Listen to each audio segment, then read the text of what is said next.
Hey everyone, welcome to the Your Future on Merit podcast. As you know, my name is Will Koning. I am the CEO and co-founder of Meritt, the best place to find a job if you are looking to get into sales and other sales related roles. I'm sure Jack, our guest here, might disagree a little bit, but I'm here today with Jack. Jack Knight is the founder of Sword Advisory. Is that right as well? Jack That's is right. one of my great American friends, so we're across the pond. Now, I don't usually do this because I'm looking like quite unprepared, but Jack actually has quite the story, and I believe this is on your LinkedIn profile. I'm going to read it just to set the scene. At 19 years old, I was in a jail cell, a 5-year drug addict, double college dropout. I threw my life away. But Jesus Christ met me in that jail cell and showed me he had given me in life to live a life of impact because I was living life my way. I was ruining it. He told me that if I lived my life for him, he'd give me a new life. I said I'm in, and he came through. He opened doors for me and that I didn't deserve and gave me value and purpose when I had none. Since then, I've had the honor of leading multiple world-class SDR organizations that have generated millions in pipeline and revenue. And I'm invested in young sales professionals, helping them both realize and fulfill their God-given potential, an impact way bigger than I ever thought possible. I'll stop reading there, but that's quite a story, Jack. Yeah, I want man. to know Life more, is and I'm sure all the audience does too. Tell us. yeah, man. Life's crazy. Look, we've all been through a lot in life and in different areas and different respects. And for me, as a 19-year-old boy, really, I was not a man yet. Yeah, Like I neither did are you. not step into adulthood. Yeah, right. I had no concept of my value or what I was created to do, or I had no ideas of what a good future looked like because everything I surrounded myself with in high school and kind of college time was the sex, drugs, rock and roll scene, but more like Drake and Future and hip hop and stuff like that. Yeah, yeah, yeah. And a lot of people can be around that and it doesn't dictate their life, but for me, I really viewed my friends and that music and those influences as they have the way because they're talking about all the things I want. They're talking about success, they're talking about happiness. I have this like big hole in my heart that I can't fill. And the only time that hole would go away is when I'm doing drugs Hmm. or when I'm, hooking up with a girl or whatever it is. Yeah. And so all of my self worth and value was based on external things. And so it wasn't until I found myself in that jail cell that, ultimately, and I know we all have different faith backgrounds and I totally respect that, but God spoke to me and he said, Jack, I've given you so many things in life. I've given you athletic ability, supportive family. I've given you all these great people in your life, but you're living life for you. If you live it for me, I'll give you a new life. And that's when I realized, like, wait, I have someone that does believe in me. Because at that point, I was in a jail cell, like you said, double college dropout. I had hurt so many people around me, lied so much, stolen stuff from people. And it was just me in that jail cell. But it took and it took someone believing in me. And for me, that was God. And that belief in me was enough for me to go, okay, I think I can redo life if I do it the right way. And so that catapulted a ton of life transformation right there. Wow. So that happened at 19. If you don't mind me asking, Jack, how old are you now? Yeah, 28 now. So 9 years Okay, ago. 9 years, Flies by. coming up to the 10 years. And have you had to do like 10 years sober, or are you still allowed to drink? What's the deal there? Yeah. Yeah. So this is where, and I don't want to go into a whole theology thing unless you want to, I'm down. But being a Christian is not just going to church and following rules. Sure. Like that's religion and that's what turns a lot of people Yeah, off. it's the values. It's having a relationship with Jesus and the Holy Spirit. Yeah. And so for me, my accountability is just asking the Holy Spirit, like, hey, Holy Spirit, can I go have a drink right now? Sometimes the answer is yes, sometimes it's no. So I haven't been sober for 9, 10 years. I think a lot of that actually comes from a lack of self-control. Yeah. And actually, God says that when you receive the Holy Spirit, you'll receive self-control. And so for me, I haven't been sober for 9 years. Like I've definitely drank and stuff like that. Yeah. But it's always running it through that filter of, should I be doing this right now? No, I totally understand, like some of your stories I can heavily relate to when I think about me at 19. I had fun too. And I guess the reason why I was asking about the drink is like in sales, it's insanely stressful. Insanely. Yeah. And if Yeah. and I guess the real question is, gosh, I'm not sure I could do that if I couldn't every now and again have a beer at the end of the day. Yeah. Well, I think we forget that Jesus turned water into wine, He right? All the did. religious people are like, Yeah. "Oh, whoa," but no, like it just comes down to self-control, right? And so Yeah. you're right, like sales is stressful, but for me having a very addictive nature and Yeah. personality, I realized I could get addicted to good things. I could get addicted to working out. I could get addicted to development Sure. podcasts. I get addicted to building a business, Yeah. and that's ultimately where I channeled all that energy. Oh, Jack, you do sound a little bit like me in some of my ways. I have to say I can relate to the podcast, I can relate to the business, I can relate to being addicted to sales. I wish I could say that about working out, but I totally get it. So really keen to understand, like, okay, you're out of jail, and where did sales come in then? How did that happen? Yeah. So through high school, and even when I was being a hooligan, during the summers, I actually would have a neighborhood landscaping business. So I'd go around my neighbors, door knock, go on next door, and hey, I cut lawns, do bushes, all that. So little did I know I was doing sales the whole time. And I think all of us, if we look back at our sales career, we realize Yeah, that, it was that before like we actually life is realized it. sales. Yeah, yeah, yeah. Yeah, yeah, exactly. So I went to college once I got everything figured out and started making the right steps in life. But I went to college because truthfully, I wanted to be with my fiance, now wife. I Yeah, just wanted to be in class with her. yeah, So healthcare administration, that's where you like run a hospital one day. yeah, Had zero interest in doing that. yeah, Just wanted to be with her. So I graduate college and my dad's friend, VP of sales at a company called Elastic, he's not there anymore, but this was in 2020, sits me down and says, "Hey, you literally have no idea what you want to do in life. You should do sales."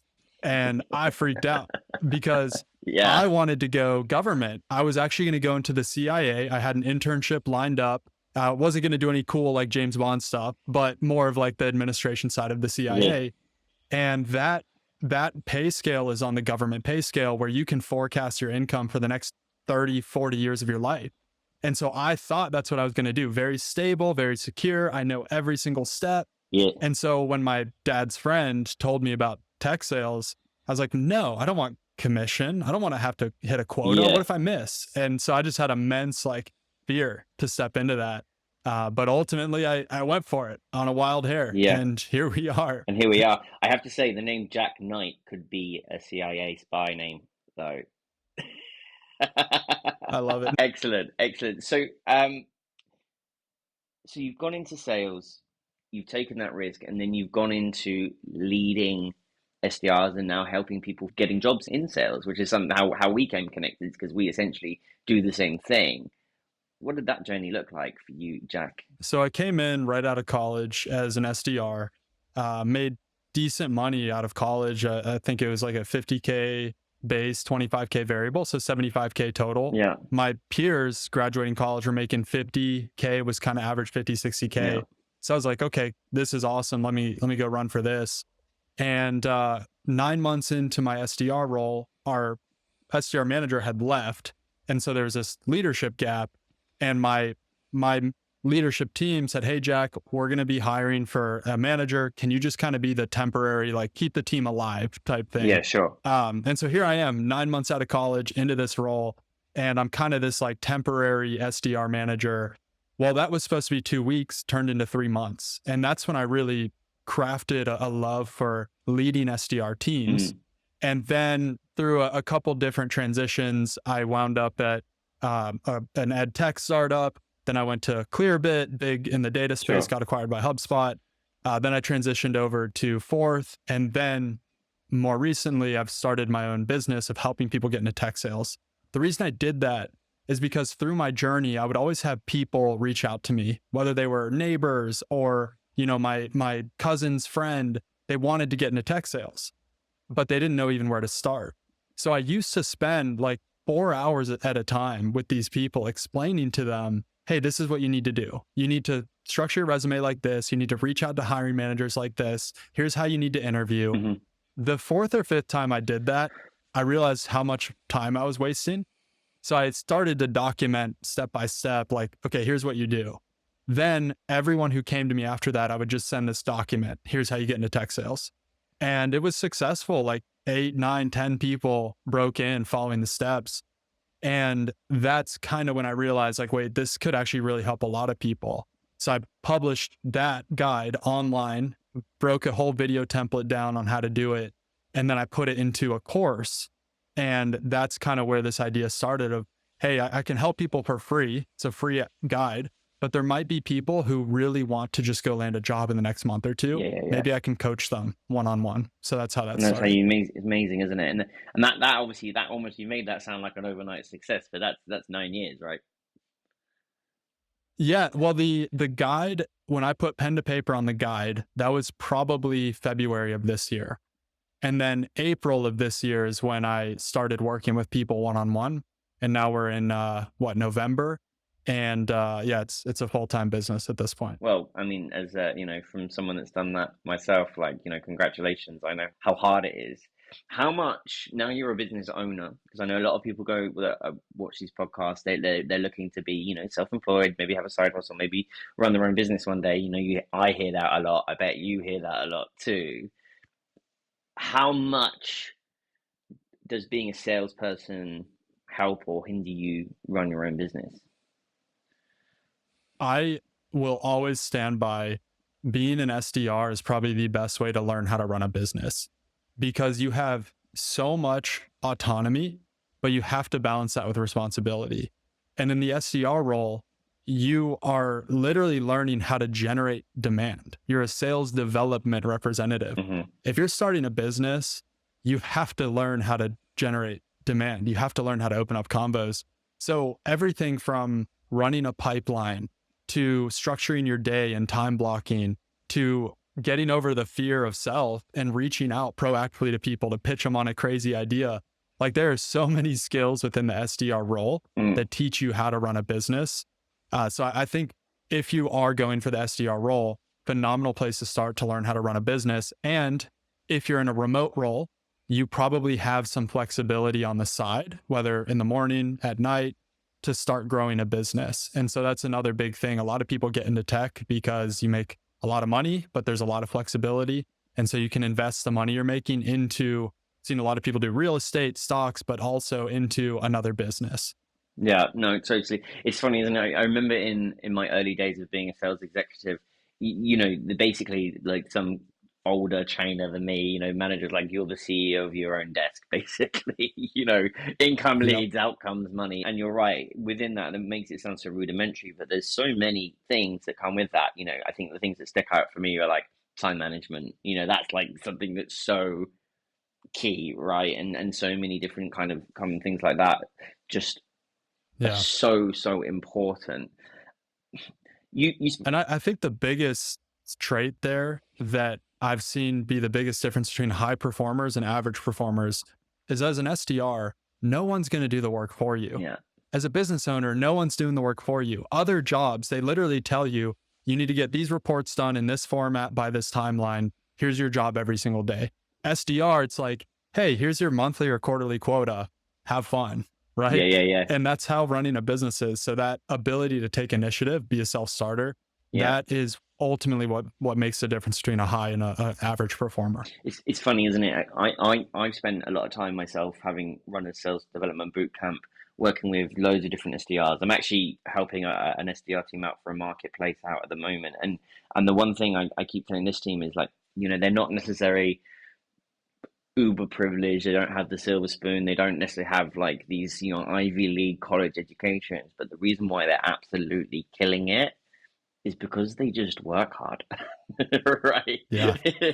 They Yeah. do the reps, they do the hard yards, and the teams I always struggled the most with were perhaps the opposite, where super smart, super capable. They understood the product inside out, and I've worked with some pretty complex AI techie solutions, but they didn't understand that you got to do the reps. You got to do the yards. Yeah. Like it's a whether you like it or not, it is a numbers game. Do you Yep. see the same? What do you see from your side? Yeah, I've always had this tension as an SDR leader of knowing what it takes to be number one. Because at Elastic, and I don't say this boastfully, I had amazing teammates around me, but I was number one, like always on the scoreboards. The reason wasn't because I'm smart. You guys know my background. I'm not special. It's just because I simply worked harder. At 11 p.m. at night, other people are sleeping. I'm watching YouTube videos about our integrations, Yeah, which isn't even related to my actual job, but all of that knowledge kind yeah, of just grows. And so at the end of the day, no one is going to wake up when that alarm goes off for you. You can hit snooze, that's your choice. But if you hit snooze every day you do that, you're becoming a weaker and weaker version of yourself. And so the tension I had as an SDR manager was like, look, I don't want this toxic culture of work, work, work.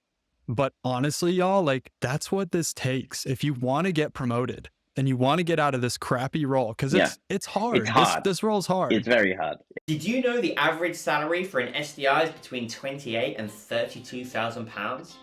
That's one of the highest entry-level jobs out there.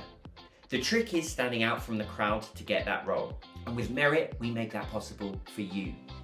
So all you need to do is upload your CV and our AI will build your profile and match you with top companies in seconds. Then ace our video interviews to show off what makes you unique. Don't just apply, get noticed and get hired. So visit Meritt.io today and take your first step towards a high-paying SDR role. Remember, your future is on Meritt.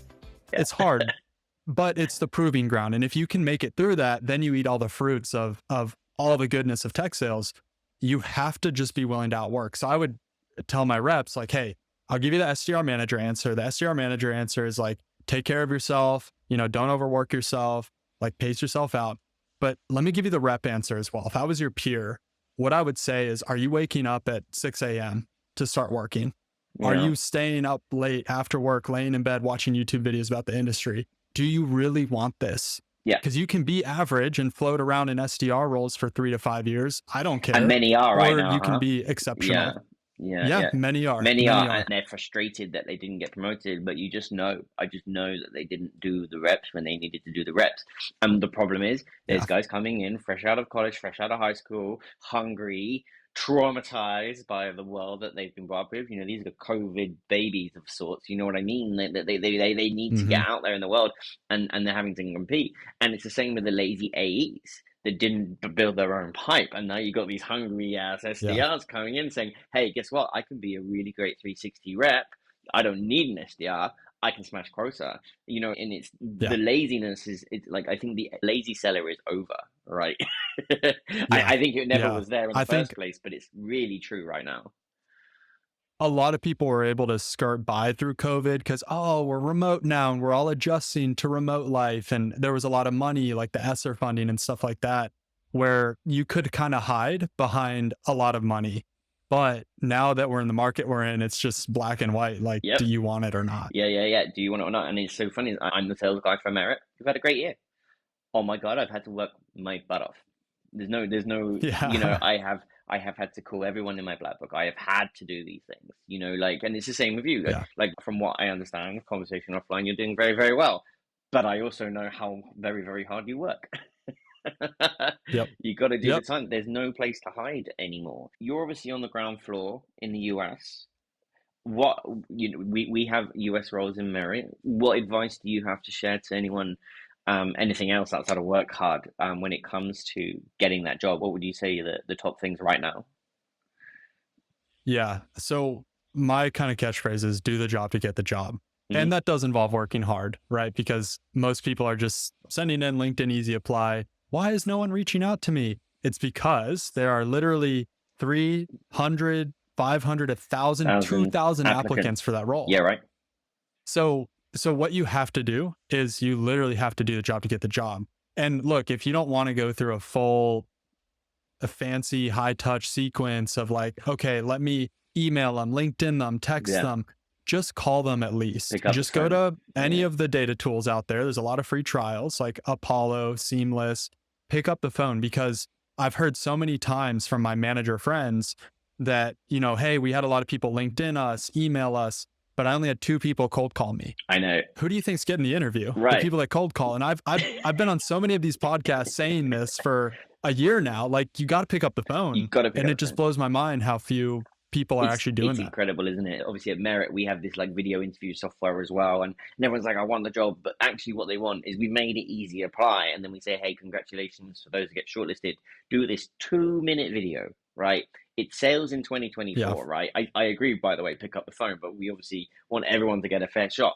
The amount of people that do not do that 2-minute video, but they are Wow. desperate for a job, the drop off is like 75%. It's crazy. It's That's wild. crazy. And Yeah. then they come up with these excuses being like, "Oh, but my data is not secure, la la la." All you have to do is look at a privacy policy to know that we're compliant. And then the second thing is like, it's 2024 and you're not prepared to be on video as a sales rep. Yeah. Are you Yeah. sure you want Yeah. this? I mean, the parallel before all of this remote work stuff is every single job I've ever gotten, I've gone into the building and shooken someone's hand and said, "Hey, I'm Jack. I see you guys are hiring. I wanted to introduce myself."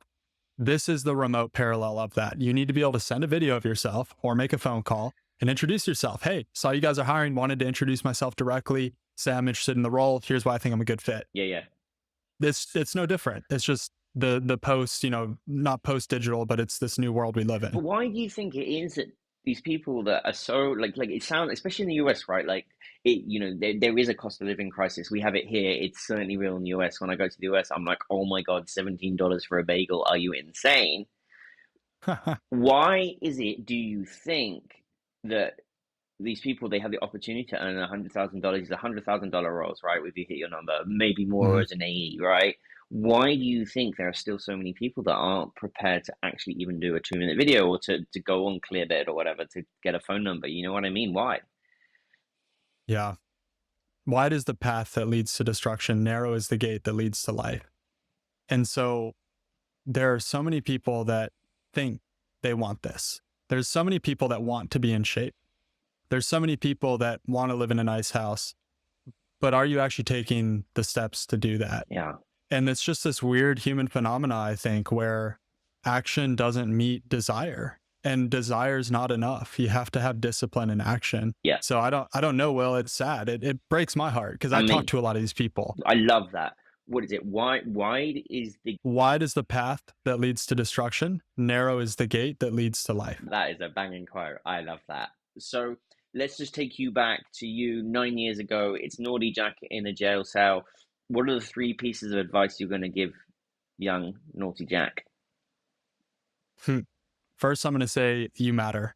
You have to believe in yourself, and you have to know that there are amazing plans for your life. Second thing I'm going to say is that no one is going to do the work for you. You have to be the one that puts in the work. Third thing I'm going to say is be humble. Look at the people around you. Surround yourself with good people. Let them pour into you. Seek out mentorship, seek out wisdom, seek out feedback. Be around the people that you want to become. Yeah, I love that, Jack. And if I could add a third piece of a fourth, Jack, I'd say be kind to yourself, man. You are absolutely top drawer lad, definitely, for sure. What is your favorite quote, Jack, and why? Favorite quote for me, because it's totally informed my leadership and the way I view the world, is Jesus actually said, "For the Son of Man didn't come to be served, but he came to serve." So again, whatever you believe, here's Jesus and all his authority, the power of heaven and earth in his hands, and he's here to serve us.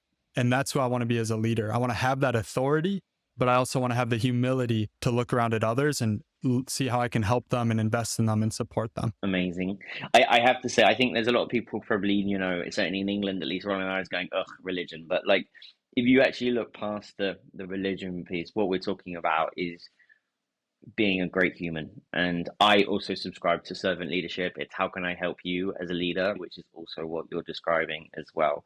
So Yep. that's some really, really excellent sort of words to live by. I can see why you do that. And then of course, finally, Jack, we love to sell here at Your Future on Merit podcast. We are a sales podcast after all. This is your moment to plug yourself, plug the thing you're selling, sell us anything. Tell us what you want to tell us, Jack. Amazing. Well, first I'll say, Will, your organization is doing amazing work to help people get into tech sales, launch these careers, and to help place the right candidates at the right places. So I'm very excited to keep working with you. What I do is similar. I help people one-on-one land tech sales jobs. Our current average is 32 days. That's how long it takes for me the day I work with someone to them landing a job they're happy with. So if you're tired of swimming in applications and rejections and all this stuff, and you actually want to go get into tech sales, you're going to work hard. I'm going to push you hard. But if you actually want to do that, hit me up with Sword Advisory. I'm more than happy to help you out.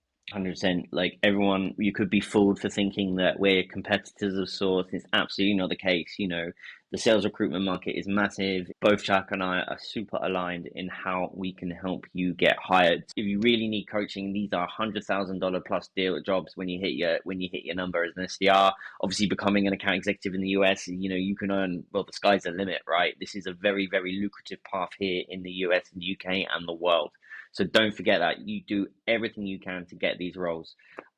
Reach out to Jack for coaching. I have coaches. I wish Jack was my coach. And then also, you know, don't forget to go on Meritt. We've got loads of roles on there. We're adding like 8 account executive, 8 SDR roles in the US alone next week. So in fact, that'll probably be live by the time this podcast is out. So thank you all so much for listening. Jack, amazing to finally hang out with you. Thanks for coming. Yeah, Will, I'm probably going to ask you to coach me how to get an accent like yours, but really appreciate the time and what you're doing. Watch Notting Hill and just be super charming. That's what I call it, the Hugh Grant effect. Like, thank you, everyone. And remember, your future, it's on Meritt. See you later. Did you know the average salary for an SDI is between £28,000 and £32,000? That's one of the highest entry-level jobs out there. The trick is standing out from the crowd to get that role. And with Meritt, we make that possible for you.